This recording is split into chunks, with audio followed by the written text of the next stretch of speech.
భయంతో పాకిస్తాన్ వణికిపోతోంది. 48 గంటల్లో పాకిస్తాన్ పైన చాలా పెద్ద ఎత్తున దాడి జరిగే అవకాశం ఉంది. భారత్ కు మద్దతుగా అనేక దేశాలు కూడా వస్తున్నాయి. ఈ నేపథ్యంలోనే ఎప్పుడు ఏం జరుగుతుందన్న ఒక భయాందోళనలో అటు పాకిస్తాన్ అల్లాడిపోతోంది, విలువిల్లాడుతోంది. ఈ నేపథ్యంలోనే అసలు పాకిస్తాన్ కి సంబంధించిన విషయంలో అటు రంగంలోకి ఇజ్రాయెల్ మొసాద్ టీం కూడా దిగింది. భారత్ కు అత్యాధునిక టెక్నాలజీ సాయం చేసేందుకు ఇజ్రాయెల్ రంగంలోకి దిగింది. ఏకంగా డోమ్ ని అంటే ఇప్పటికే మనం చూసాం, ఇజ్రాయెల్ వార్ సందర్భంలో అనేక రకాలైనటువంటి టెక్నాలజీ అక్కడ ఇజ్రాయెల్ వాడుతోంది. ఆ టెక్నాలజీని ఇటు భారత్ కూడా ఇజ్రాయెల్ అందిస్తోంది. టెక్నాలజీ సాయంతో మొసాద్ రంగంలోకి దిగింది. డోమ్ ని అందించబోతోంది. అంటే ఒకవేళ కనుక అటువైపు నుంచి క్షిపణులు దాడి చేసినా కూడా ఈ డోమ్లు అడ్డుకుంటాయి, ఐరన్ డోమ్లు అడ్డుకుంటాయి. ఐరన్ డోమ్లు ఉన్న నేపథ్యంలో భారత్ కి ఎటువంటి హాని కలిగే అవకాశం లేదు. ఇజ్రాయెల్ సపోర్ట్ ఇటు మోదీకి భారత్ కి వస్తున్న నేపథ్యంలో అటు పాకిస్తాన్ మరింత భయభ్రాంతులవుతోంది. హై టెక్నాలజీతో ఇప్పటికే ఇజ్రాయెల్ అటు హమాస్ పైన దాడి చేస్తోంది. హమాస్ దాడి కొన్ని ఏళ్లుగా కొనసాగుతోంది. ఇజ్రాయెల్ అప్పుడు అనేక రకాల టెక్నాలజీని ఉపయోగించింది. ఈ నేపథ్యం టెక్నాలజీని ఇప్పుడు భారత్ కి సహకరిస్తూ భారత్ కి కూడా అప్పగించబోతోంది. భారత్ పైన కూడా అనేక రకాలుగా ఇజ్రాయెల్ సపోర్ట్ కనిపిస్తోంది. సో ప్రజెంట్ మీరు చూస్తున్నటువంటి ఆ ఫోటోలు గతంలో ఇజ్రాయెల్ తో మోదీ పెట్టినటువంటి సందర్భంలోని ఫోటోలన్నీ కూడా. సో ఇప్పుడు ఇజ్రాయెల్ ఐరన్ డోమ్లు అనేక రకాలైనటువంటి ఆయుధాలని భారత్ కి సమకూరుస్తుంటే పాకిస్తాన్ ఇంకా విలువిల్లాడిపోతోంది. ఏ క్షణమైన 48 గంటల్లో దాడి జరిగే అవకాశం కనబడుతోంది. పాకిస్తాన్ ని ప్రపంచ మ్యాప్ లో రూపురేఖలు మార్చేటువంటి అవకాశం కనబడుతోంది. ఒకసారి అసలు మొసాద్ ఇలా పనిచేస్తోంది, ఇజ్రాయెల్ ఎటువంటి అస్త్రాలని ఇండియాకి సమకూరుస్తోంది, మరిన్ని అప్డేట్స్ సచిన్ అందిస్తారు. సచిన్, ఏంటి ఇజ్రాయెల్ భారత్ కి ఎటువంటి అణ్వస్త్రాలను సమకూరుస్తోంది, ఇటువంటి అస్త్ర శస్త్రాలని భారత్ సరిచేసుకుంటోంది, పాకిస్తాన్ పైన దాడికి ఎటువంటి విధంగా సంసిద్ధమవుతోంది, ఇంతకీ ఇజ్రాయెల్ మొసాద్ టీం ఏ రకంగా పనిచేయబోతోంది? ఇంట్రెస్టింగ్ గా మొసాద్ కి సంబంధించి రంగంలోకి దిగిందంటే కనుక దాదాపుగా అవుననే మాటే వినిపిస్తోంది. ఎందుకు నేను ఈ మాట అంటున్నానంటే కనుక ట్వీట్ చేయడం జరిగింది. మొసాద్ వి సపోర్ట్ ఇండియా అని అర్థం వచ్చేలా మొసాద్ కి సంబంధించి ట్వీట్ చేసిన తర్వాత ప్రస్తుతం మొసాద్ కూడా మనకి అండగా నిలుస్తోంది అనే చర్చ జరుగుతుంటోంది. మరి ముఖ్యంగా కొన్ని అంశాలకు సంబంధించి ఇక్కడ అన్ని రివీల్ చేయకూడదు అనేది ప్రస్తుతం నేషనల్ ఇంట్రెస్ట్ నేపథ్యంలో నేను కొన్ని పాయింట్ ని టచ్ చేయట్లేదు మనోజ్. ఎందుకంటే ఎక్కడైనా మన ప్లాన్స్ కనుక వాళ్ళకి రివీల్ చేస్తే వాళ్ళు మనకి దెబ్బ కొట్టే అవకాశం ఉంటుంది. కాబట్టి కొన్ని పాయింట్స్ నేను టచ్ చేస్తే బట్ మన వ్యూవర్స్ కి కనెక్ట్ అయ్యే పాయింట్స్ మాత్రం నేను ఇక్కడ చెప్పాలనుకుంటున్నాను. నిన్న ఆల్రెడీ ఇజ్రాయెల్ కావచ్చు లేకపోతే దేశాలకు సంబంధించిన రాయబారులతో భారత విదేశాంగ ఆల్రెడీ చెప్పింది అక్కడ ఇక్కడ జరుగుతున్న అంశాలు ఏంటి, ఇక్కడ జరుగుతుందని చెప్పుకొచ్చింది. దాంతో పాటు నిన్ననే ఇటు వివిధ దేశాల నుంచి రెస్పాన్స్ వచ్చిన నేపథ్యంలో మొసాద్ కూడా ఇక్కడ రియాక్ట్ అయింది. మొసాద్ రియాక్ట్ అయిన దాన్ని బట్టి అర్థం చేసుకోవచ్చు. సో ఒకవేళ మొసాద్ కి సంబంధించి నేరుగా రంగంలోకి దిగుతుందా, ఎప్పుడు ఎక్కడ ఎలాగా ఏ విధంగానూ డైరెక్ట్ గా చెప్పదు చేయదు. కానీ మొసాద్ కి సంబంధించి మద్దతు ఇస్తుంది అనేది క్లియర్ కట్ గా కనిపిస్తోంది. ఏ విధంగా అనేది భారత విదేశాంగ శాఖ చెప్పదు. ఒకవేళ చెప్పినా మనం మన వాళ్ళకి చెప్పే ప్రయత్నం జరిగింది. యుద్ధం మొదలైన తర్వాత అప్పుడు మాత్రమే రివీల్ చేసే ప్రయత్నం చేద్దాం, అంతవరకు ఆ క్యూరియాసిటీని హోల్డ్ అని చెప్పే ప్రయత్నం చేద్దాం. బట్ హౌ మొసాద్ వర్క్స్ అనేది ఒకసారి చెప్పే ప్రయత్నం చేస్తాను. మొసాద్ కి సంబంధించి ప్రధానంగా వాళ్ళకి 4 విభాగాలు ఉన్నాయి. ఒక్కొక్క విభాగం ఒక్కొక్క అంశాన్ని పరిశీలిస్తూ ఉంటుంది. బట్ అంతకన్నా ముందు ఎప్పుడు ఫామ్ అయింది, ఎలా ఉంటుంది అనేది మనం టచ్ చేసే ప్రయత్నం చేద్దాం. ఇక్కడ మొసాద్ ఫామ్ అయింది 1949లో. మరి ముఖ్యంగా మొసాద్ కి సంబంధించి ప్రపంచంలోని స్పై ఏజెన్సీలు నెంబర్ 1 దరిదాపుల్లో ఎవ్వరూ లేరు. ఇన్ఫాక్ట్ అమెరికాకు సంబంధించి లేదు, దాంతో పాటు భారత్ కి సంబంధించి రా కావచ్చు, ఎవరు కూడా ఇటు ఇజ్రాయెల్ అంతా స్పై ఏజెన్సీని మించడం కాదు, కనీసం దరిదాపుల్లో లేరు అనేది ఇక్కడ ప్రధానంగా వినిపించామాట. సో అలాంటి మొసాద్ వాళ్ళ ఆపరేషన్ ఎలా ఉంటుందంటే నేను జస్ట్ శాంపుల్ చెప్పే ప్రయత్నం చేస్తా. కొన్ని సందర్భాలు అయితే ఒక 10 రోజులు 9 రోజులు ఒక రూమ్ లో ఉండిపోయారు. అటువంటి పరిస్థితి. ఫస్ట్ ఆపరేషన్ వాళ్ళు 1972లో చేశారు. దాన్ని ఆపరేషన్ రాత్ ఆఫ్ గాడ్ అంటారు. జర్మనీలో సమ్మర్ ఒలింపిక్స్ కి వెళ్లారు ఇజ్రాయెల్ టీం. దాంట్లో 11 మందిని చంపేశారు పాలస్తీనియన్ మిలిటెంట్ గ్రూప్. వాళ్ళు దాన్ని బ్లాక్ సెప్టెంబర్ గా చెప్తూ ఉంటారు. మొదటి నిందితుల్ని గుర్తించింది 15 మంది బృందం ఏర్పాటుతో 70 నుంచి 86 వరకు సంబంధించి మాట్లాడుకున్న సందర్భం. ఆ తర్వాత కూడా దాని ఆపరేషన్స్ కంటిన్యూ అవుతూ వచ్చాయి. రీసెంట్ గా ఈ మధ్య కాలంలో ఎవరిని గమనించుంటే చూస్తుంటే ప్రపంచ పరిణామ క్రమాల్లో మారుతున్న ఇష్యూస్ లో హమాస్ కి గట్టి దెబ్బ, లెబనాన్ కి సంబంధించి కావచ్చు లేకపోతే హమాస్ కి కీలకమైన దెబ్బ ఏంటంటే కనుక ఇక్కడ ప్రధానంగా మాట్లాడుతున్నప్పుడు ఇస్మాయిల్ హనీ ఒక్కసారి ఇక్కడ నేను మెన్షన్ చేసే ప్రయత్నం చేస్తాను, డేట్స్ తో అయితే చెప్పే ప్రయత్నం చేస్తాను. ఇస్మాయిల్ హనీ అనే వ్యక్తి మరీ ముఖ్యంగా హమాస్ కి సంబంధించి కీలక నేత, హిజ్బుల్లాకి సంబంధించి కూడా కీలక నేత. అటువంటి వ్యక్తిని ఏడాదిలోగా ఏ సంవత్సరం అయితే వాళ్ళ మీద దాడి ఏ టైంలో వాళ్ళ మీద దాడి చేస్తుందో అది ఏడాదిలోకి ఆ సంస్థకు సంబంధించిన కీలకమైన వ్యక్తిని ఇరాన్ లో ఉన్న సందర్భంలో అక్కడికి వెళ్లి వాళ్ళకు కూడా తెలియకుండా ఖతం చేసి వచ్చేసింది మొసాద్ అనేది ప్రపంచవ్యాప్తంగా జరుగుతున్న చర్చ. కానీ ఇంట్రెస్టింగ్ ఎంతవరకు మొసాద్ నేను చేశానని చెప్పలేదు. కానీ అందరికీ తెలిసిన మాట అందరూ జరిగే చర్చ మొసాద్. అటువంటి మొసాద్ ఎందుకంటే ఇస్మాయిల్ హనియే ఎక్కడున్నా ఎవరికీ తెలియదు. ఎంత దారుణంగా ఉంటుందంటే వీళ్ళ ఆపరేషన్. ఇక్కడ విభాగానికి సంబంధించి చెప్తున్న క్రమంలో యుఎస్ఏ ఎక్స్పెక్ట్ చేయొచ్చు, యుఎస్ఏ వాళ్ళకి సంబంధించిన ఒపీనియన్ ని షేర్ చేయొచ్చు. ఇక్కడ 4 విభాగాలు ఉంటాయి వాళ్ళవి. జోమెట్, కేసరియా, కెస్టెట్ అలాగే మెత్సాదా, ఈ 4 విభాగాలు ఉంటాయి. ఈ 4 విభాగాలు కూడా ఎవరి పని వాళ్ళు చేసుకెళ్ళిపోతూ ఉంటారు. దీనిలో ప్రధాన విభాగం జోమెట్. జోమెట్ ఏం చేస్తుందంటే కనుక మొసాద్ లో అతి పెద్ద విభాగం జోమెట్ అనేది చెప్పుకోవాలి. వీళ్ళు ఏం చేస్తారంటే ఫారెన్స్ లో స్పై ఆఫీసర్స్ గా ఉంటారు. అంటే విదేశాలు గూఢచర్యం చేస్తూ ఉంటారు. వీళ్ళు కత్తాస్ అని కూడా అంటూ ఉంటారు వీళ్ళని. వీళ్ళు ఏం చేస్తూ ఉంటారంటే స్థానికులతో ఉంటారు, అక్కడ లోకలైట్స్ ఎవరైతే ఉంటారో వాళ్ళకి వీళ్ళు చాలా సన్నిహితంగా ఉంటూ ఉంటారు. దాంతో ఎంత సన్నిహితంగా ఉంటారంటే కనుక మీరు నమ్మొచ్చు నమ్మకపోవచ్చు, బహుశా మన దేశంలో కూడా ఒక అత్యున్నత స్థాయి పదవుల్లో ఉన్న వాళ్ళ దగ్గర కూడా వీళ్ళు వెళ్ళొచ్చు. అటువంటి ఆ చోట కూడా వెళ్లి సమాచారం సేకరించడంలో కీలక పాత్ర పోషిస్తారు. ఇది మీకు నాకు కూడా తెలియదు. అటువంటి మొసాద్ లో కీలకమైన విభాగం జోమెట్. ఈ విభాగానికి సంబంధించి మాట్లాడుకున్న సందర్భం ఆ తర్వాత నెక్స్ట్ అడుగు పెడుతుంది కేసరియా అంటూ ఉంటారు వాళ్ళు.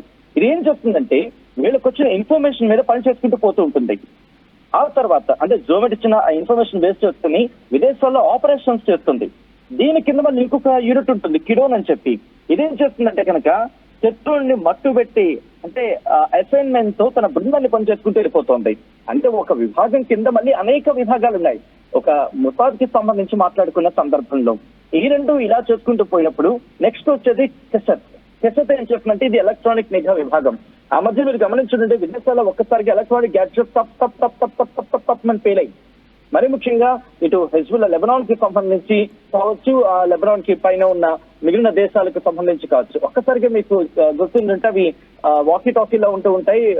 అటు వాటి పేరు నేను గట్టిగా మర్చిపోయాను. బట్ అది ఒక్కసారిగా పేరిన సందర్భం ఎలక్ట్రానిక్ గ్యాడ్జెట్స్ కి సంబంధించి. సో ఇటువంటి నేపథ్యంలో దీని వెనకాల హస్తం కూడా మొసాద్ ఉందంటూ వినిపించిన తరుణంలో ఈ విభాగం గురించే ప్రత్యేకంగా చర్చ జరిగింది. ఆ విభాగం పేరే కెసెట్. ఇది ఎలా పనిచేస్తుందంటే శత్రు సమాచారానికి సంబంధించి వాళ్ళ ప్రసారం మీద నిఘా ఉంచుతుంది. అంటే ఎలా ఉంటుంది, వాళ్ళకి ఎక్కడి నుంచి ఇన్ఫర్మేషన్ వస్తుంది, ఎలా వెళ్తోంది, మరి వాటితో పాటు వాళ్ళకు వచ్చే ఇన్ఫర్మేషన్ ఎక్కడి నుంచి వస్తుంది, ఎంత వీళ్ళు గూఢచర్యం ఎంత గట్టిగా ఉంటుందంటే ఇక్కడ హెజ్బుల్లాకి సంబంధించి కీలకమైన నేతను లెబనాన్ లోకి వెళ్లి, ఎక్కడో ఉన్న వ్యక్తి లెబనాన్ కు వస్తున్నాడని చేసి లెబనాన్ లోకి వెళ్లి వాళ్ళ హెడ్ క్వార్టర్స్ లోకి వెళ్ళి ఆ హెడ్ క్వార్టర్స్ ని టార్గెట్ చేసి హెడ్ క్వార్టర్స్ ని లేపేసిన వేగంగా. అంటే ఎవ్వరికీ తెలియని సందర్భం. అటువంటి పరిస్థితి అక్కడ ఉంటుంది. సో సిరియాకి సంబంధించి కావచ్చు, దాంతో పాటు లెబనాన్ కి సంబంధించి కావచ్చు, టర్కీకి సంబంధించి కావచ్చు, వీళ్ళందరికీ వీడి సత్తా అంటే ఏంటో తెలుసు. ఇక్కడి నుంచి ఈ కెసెట్ అనే విభాగం ఏం చేస్తుందంటే కాల్ ట్రాఫిక్ కావచ్చు, లేకపోతే ఎలక్ట్రానిక్ గ్యాడ్జెట్స్ ని పూర్తిగా తమ స్వాతంత్రాన్ని తీసుకొని వచ్చే ఇన్ఫర్మేషన్ ని లాగేయడం కావచ్చు, లేకపోతే ఇన్ఫర్మేషన్ ని క్రాష్ చేసడం కావచ్చు, లేకపోతే ఇప్పుడు మరించిగా టెక్నాలజికల్ యుద్ధం చేయాల్సిన పరిస్థితి ఉంది. సో దాంతో పాటు శాటిలైట్ ని డిస్రప్షన్ కావచ్చు, లేకపోతే హ్యాకింగ్ కావచ్చు, ఇవన్నీ జరగాలంటే కనుక ఈ విభాగం చాలా కీలకంగా పనిచేస్తూ ఉంటుంది. వీటన్నిటి తర్వాత ఆఖరిలో రంగంలోకి దిగేది వీళ్ళే, మెత్సాద్ అని ఉంటారు. ఈ మెత్సాద్ అనేది రంగంలోకి దిగితే కనుక విదేశాల్లో విధ్వంసాన్ని సృష్టిస్తుంది. అది ఏ విధంగా ఉంటుందంటే కనీవిని ఎరగని ఒక్కసారి హోల్డ్ ఉండండి సచిన్. మొసాద్ గురించి మనం డీటెయిల్ గా ఎక్స్ప్లెయిన్ చేద్దాం. అంతవరకు ఒకసారి ఇజ్రాయిల్ ప్రధాని నేతన్యాహు అటు మోదీని ఉద్దేశించి 2 రోజుల క్రితమే ట్వీట్ చేశారు. ఆయన ఒకసారి ట్వీట్ కూడా చాలా వినిపించే ప్రయత్నం చేద్దాం. అటు ఆయన ట్వీట్ లో చూస్తే కనుక I spoke today with Indian prime minister Narendra Modi and expressed my condolences and those of the people of Israel to the people of India following the Islamic terrorist attack in Kashmir. ఎక్కడైతే పహల్గామ్ దాడి సంఘటన జరిగిందో ఆ విషయం పైన అటు ఇజ్రాయెల్ ప్రజల నుంచి కానివ్వండి, ఇజ్రాయెల్ ప్రధాని నుంచి కానివ్వండి సంపూర్ణమైనటువంటి ప్రగాఢ సానుభూతి తెలియజేస్తూనే మేము మద్దతుగా ఉంటున్నామంటూ ఆయన ఈ ట్వీట్ లో పేర్కొన్నారు. Prime minister Modi thank before sharing in India's grief and emphasised that hour 2 countries stand shoulder to shoulder in the critical fight against murderous terrorism. టెర్రరిజానికి వ్యతిరేకంగా భుజం కలిపి మనం ముందడుగు వేయాల్సిన అవసరం ఉంది అని చెప్పి ఆయన చెప్పుకొచ్చారు. టెర్రరిజాన్ని అంతమొందించడం కోసం అన్ని రకాలుగా ఇజ్రాయెల్ నుంచి కూడా ఇండియాకి మద్దతు లభిస్తుంది అని ఆయన ఈ ట్వీట్లో మెన్షన్ చేశారు. మరోవైపుగా we also discussed advancing the transport and communications corridor initiative which will connect Asia via Saudi Arabia and Israel to the European continent. ఇంకొక విషయంలో కమ్యూనికేషన్ ఎక్స్చేంజ్ కోసం కానివ్వండి, ట్రాన్స్పోర్టేషన్ కమ్యూనికేషన్స్ గురించి కొన్ని డెవలప్మెంట్ యాక్టివిటీస్ గురించి అంటే కనెక్టింగ్ లైన్స్ ఇజ్రాయెల్ నుంచి India connecting విషయంలో కూడా ఆయన ఆలోచన తెలుస్తోంది. అంటే ఇక్కడ చాలా క్లియర్గా should stand shoulder to shoulder, భుజం తట్టి మనం నిల్చోవాల్సిన అవసరం ఉంది అని చెప్పి ఆయన చెప్తున్నారంటే చాలా పక్కాగా ఇజ్రాయెల్ నుంచి ఇటు ఇండియాకి సపోర్ట్ వస్తుందనేది ఏకంగా ప్రధాని తేల్చేసిన విషయం. ఇక్కడ మసూద్ అని ఇందాక మా సచిన్ చెప్పినట్టుగా మసూద్ అనేది ఇజ్రాయెల్లోని ఇంటెలిజెన్స్ విభాగం. సో ఇంటెలిజెన్స్ ముసాద్ అనేది ఇంటెలిజెన్స్ విభాగం. సో ఈ ముసాద్ అనేది ఏం చేస్తుంది అనేది ఇప్పటికే వివరంగా సచిన్ చెప్పిన మాటలు మీరు వినే ఉంటారు. సో ముసాద్ అనేది ఇజ్రాయెల్ ఇంటెలిజెన్స్ విభాగం. సో అక్కడ ఏం చేస్తుంది అనేది అంటే మీరు చూస్తే కనుక 2 ఏళ్లుగా మనం చూస్తున్నాం అటు ఇజ్రాయెల్ నుంచి అనేక రకాలుగా అటు లెబనాన్ కానివ్వండి, సిరియా కానివ్వండి, హమాస్ పైన చాలా వరుసగా దాడులు జరుగుతున్నాయి. ఇరాన్ కూడా దాడి చేసింది. ఇరానే కాదు అటు వేరే దేశాల నుంచి కూడా అటు ఇరాన్కి కూడా మద్దతు లభించింది, ఇరాక్ నుంచి మద్దతు లభించింది. కొన్ని సందర్భాల్లో ఈ దేశాలన్నీ కూడా ఏకమయ్యాయి ఇజ్రాయెల్ని మొట్టు పెట్టడానికి, ఇజ్రాయెల్ని పూర్తిగా కంక్లూడ్ చేయడానికి, ఇజ్రాయెల్ని మట్టుబడడానికి ప్రయత్నం చేశాయి. అటువంటప్పుడే ఈ ముసాద్ అనేటువంటిది ఉపయోగించారు. ముసాద్ అనేది ఇంటెలిజెన్స్ విభాగం. దాంట్లో ఇప్పటికే సచిన్ చెప్పినట్టుగా 8 విభాగాలు ఉన్నాయి. 8 విభాగాల్లో కొన్ని మీకు ఇన్ డీటెయిల్డ్గా ఇప్పటికే సచిన్ చెప్పుకుంటాను, రఫ్గా మీకు చెప్పే ప్రయత్నం చేస్తాను. కలెక్షన్స్ డిపార్ట్మెంట్ అంటే ఎక్కడెక్కడ ఏం జరుగుతోంది, ఎక్కడెక్కడ రిక్రూట్మెంట్ జరగాలి, ఏ విధంగా ఉంది మొత్తం కూడా ఈ కలెక్షన్స్ డిపార్ట్మెంట్ దాంట్లో ఉన్నటువంటి ఒక భాగం అది దీన్ని క్లారిఫై చేస్తోంది. ఆ తర్వాత పొలిటికల్ యాక్షన్ అండ్ లియాసిన్ డిపార్ట్మెంట్ అని ఒకటి ఉంది, స్పెషల్ ఆఫీసర్ డివిజన్ ఒకటి ఉంది, ఎల్ఏపి రీసెర్చ్ డిపార్ట్మెంట్, టెక్నాలజీ డిపార్ట్మెంట్, వివిధ డిపార్ట్మెంట్ల వారీగా ముసాద్ అనేది పనిచేస్తుంది. ఈ ముసాద్ ఇప్పుడు ఇండియాకి సపోర్ట్ ఇస్తోంది. ముఖ్యంగా ఇజ్రాయెల్ నుంచి ఐరన్ డోమ్ కూడా మేము సహకరిస్తామని ఇజ్రాయెల్ చెప్తున్న నేపథ్యంలో ఒకవేళ కనుక పాకిస్తాన్ నుంచి తీవ్రమైనటువంటి స్థాయిలో దాడులు జరిగినా కూడా ఈ ఐరన్ డోమ్ సహాయంతో సర్ఫేస్లోనే అటు భూభాగానికి పై భాగంలోనే పెద్ద ఎత్తున ఈ యొక్క మారణాయుధాలని, ఈ యొక్క యుద్ధ విన్యాసాలన్నీ కూడా అడ్డుకునే అవకాశం ఉంటుంది. గతంలో ఐరన్ డోమ్ని ఉపయోగించి ఇజ్రాయెల్ అనేక మార్లు ఇరాన్ దాడుల నుంచి తప్పించుకోగలిగింది.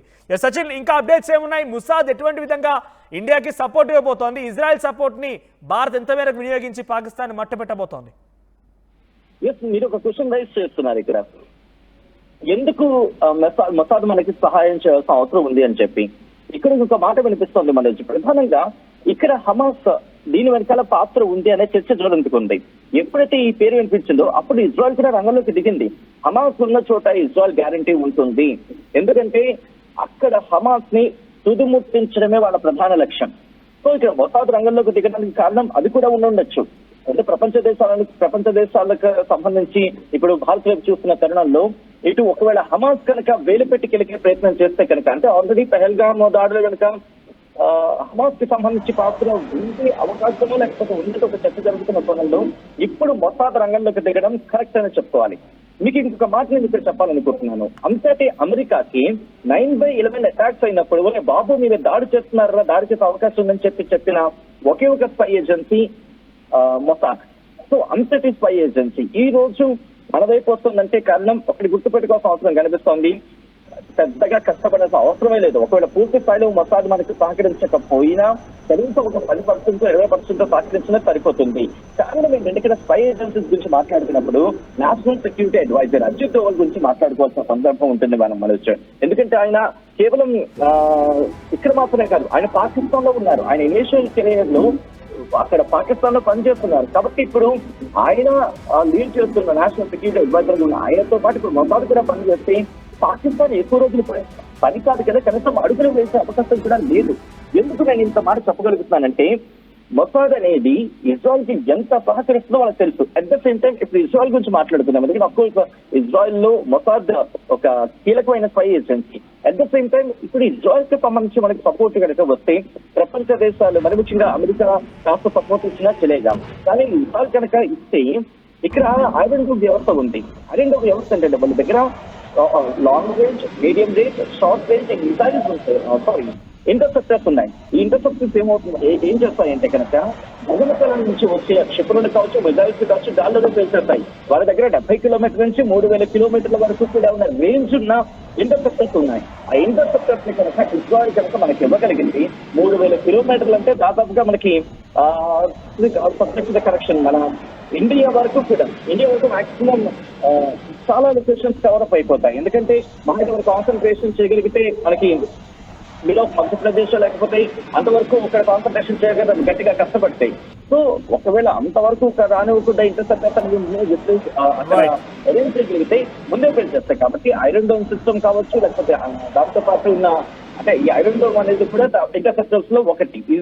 అయితే ఐరన్ డోమ్ అనేది కాస్త తక్కువ రేంజ్ ఉంటుంది, కానీ వీటిని మించి ఐరన్ డోమ్ సబ్జెక్ట్ కరెక్షన్ 70 కిలోమీటర్ల రేంజ్ అనుకుంటే దానికి మించినవి వాళ్ళ దగ్గర ఉన్నాయి. సో బట్ ఈ సిస్టమ్ అంతా కూడా వాళ్ళు మనకి ఇచ్చే అవకాశం ఉంది, చర్చ జరుగుతుంది అంటూ ఒక మాట వినిపిస్తుంది. కాబట్టి ఎస్, ఇది పాకిస్తాన్ కి గట్టి ఎదురుదెబ్బే. హమాస్ కనుక గెలిగితే, హమాస్ కనుక టచ్ చేస్తే ఇక్కడ హమాస్ కూడా మూల్యం చెల్లించుకోక తప్పదు మొసాద్ నుంచి. మనోజ్ రైట్ సచిన్, సోరల్ గా అటు ఇజ్రాయెల్ నుంచి కూడా అనేక రకాలుగా భారతదేశానికి సపోర్ట్ వస్తోంది. ఇజ్రాయెల్ ప్రధాని నెతన్యాహు కూడా ఈ విషయాన్ని వెల్లడించారు.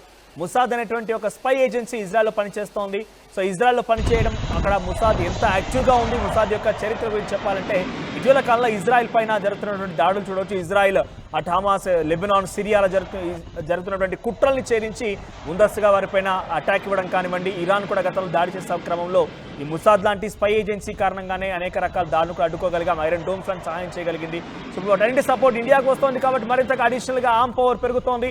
సో దాంతా కూడా ఇప్పుడు పాకిస్తాన్కి చుక్కలు కనిపించే సమయం త్వరలోనే ఆసనం కాబోతోంది. ఇవన్నీ విజువల్స్ కూడా ఇండియన్ ఆర్మీ విడుదల చేసినటువంటి విజువల్స్ ఇవన్నీ కూడా ఒకసారి